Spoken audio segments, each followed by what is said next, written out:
بسم الله الرحمن الرحيم.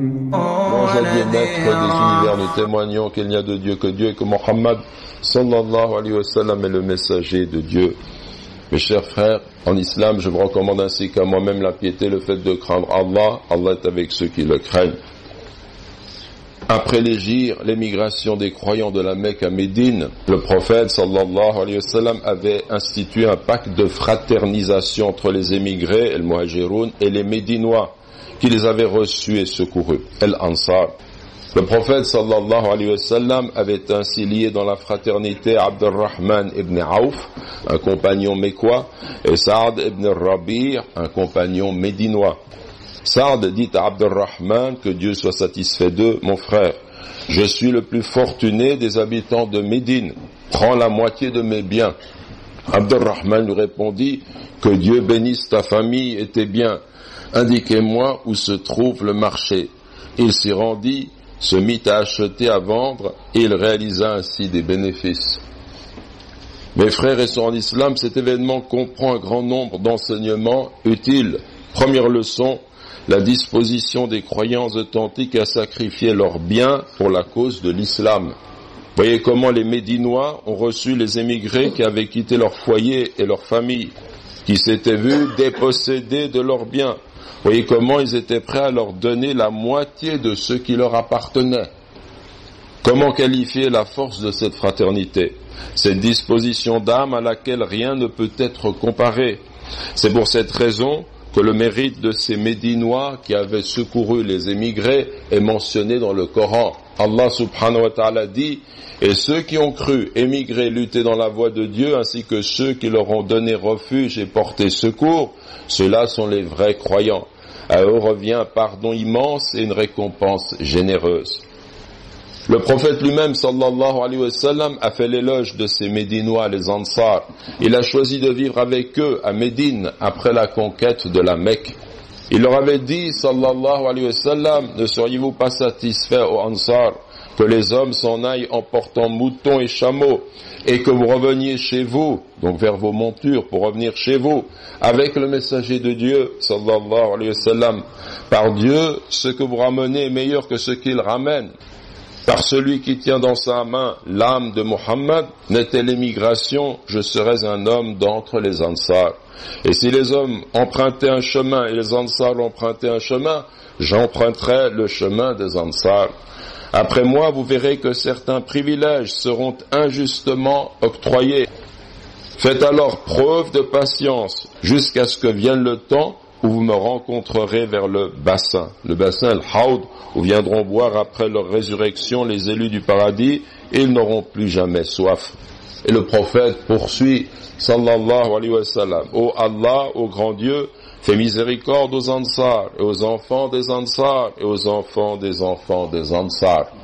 Hadith rapporté par Muslim. Deuxième leçon, les qualités morales des émigrés, comme la continence et la volonté de ne pas profiter des biens d'autrui. Devant la généreuse proposition de Saad ibn Rabi', qui lui offre la moitié de ce qu'il possède, Abdurrahman ibn Auf s'abstient poliment en invoquant Dieu pour lui. Que Dieu bénisse ta famille et tes biens. Troisième leçon, la leçon de la fraternité. Le prophète sallallahu alayhi wa sallam a voulu qu'autour de cette fraternité, les cœurs se rassemblent, de sorte qu'il ne reste aucune différence entre les individus, sinon au niveau de la piété et des bonnes œuvres. Ce pacte de fraternisation entre les émigrés et les Ansar a permis à la communauté des croyants de rester unie et de ne pas se disperser devant ses nombreux ennemis.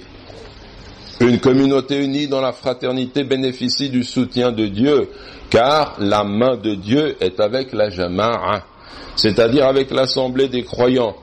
Une communauté dont les liens sociaux se fondent sur l'amour, l'éthique et la foi ne peut que prospérer. C'est une valeur essentielle que le Coran a relevée en affirmant « les croyants ne sont que des frères ». Et dans le hadith, le prophète sallallahu alayhi wa sallam a dit « le musulman est le frère du musulman. Il n'est pas injuste vis-à-vis de lui. Il ne le livre pas.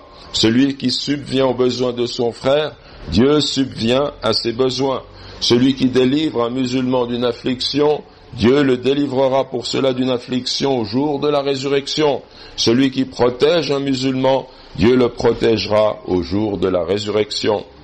Quatrième leçon, la capacité de composer rapidement avec le milieu dans lequel le croyant se trouve plongé. Les émigrés sont vite passés du statut de personnes ayant besoin d'une assistance à celui de personnes largement impliquées dans l'engagement social et dans l'édification d'une société meilleure. Voyez Abdurrahman ibn Auf qui se rend aussitôt au marché, s'engage dans le commerce et réalise des bénéfices. Ce principe est confirmé par le prophète sallallahu alayhi wa sallam qui a dit « Le croyant fort est meilleur et plus aimé de Dieu que le croyant faible, et en tous il y a du bien. » Le messager de Dieu sallallahu alayhi wa sallam a dit également « La main la plus élevée est meilleure que la main la plus basse, dans le sens celui qui est en mesure de donner occupe un rang supérieur à celui qui mendie. » Et commence, ajoute le prophète, sallallahu alayhi wa sallam, par subvenir aux besoins de ceux qui sont à ta charge. Donc vous voyez qu'il arrive à Médine et immédiatement il se met au travail pour gagner sa vie. Donc vous voyez qu'il y a une leçon à retirer très souvent. Les musulmans émigrés qui arrivent en Occident, eh bien, ils mendient, ils demandent de l'aide et certains restent dans un statut d'assistés pendant des mois, des années. Et ils finissent par s'installer dans le cercle des aides sociales. Et ils demandent, et ça devient une charge pour tout le monde. Alors que cet émigré, il arrive à Médine, l'autre lui offre la moitié de ses biens. Il est tranquille avec cela. Il lui dit non, il va au marché, il fait son commerce, il gagne sa vie. Donc ça, c'est un enseignement pour nous qui nous montre quel devrait être l'esprit positif du musulman. Là où il se trouve, eh bien, il s'engage et il essaie de s'en sortir. Cela étant, il est clair qu'il y a certains de nos frères qui arrivent, qui rencontrent des difficultés au niveau du travail, du logement. Ça peut durer un certain temps. Il ne faut pas négliger la chose, on doit les aider. Mais en même temps, d'autres profitent de la situation et cela, il faut les avertir. Wallahu a'la wa a'lam. Nous demandons à Allah subhanahu wa ta'ala qu'il renforce nos liens de fraternité, notre détermination. Allahumma amin, Allahumma amin.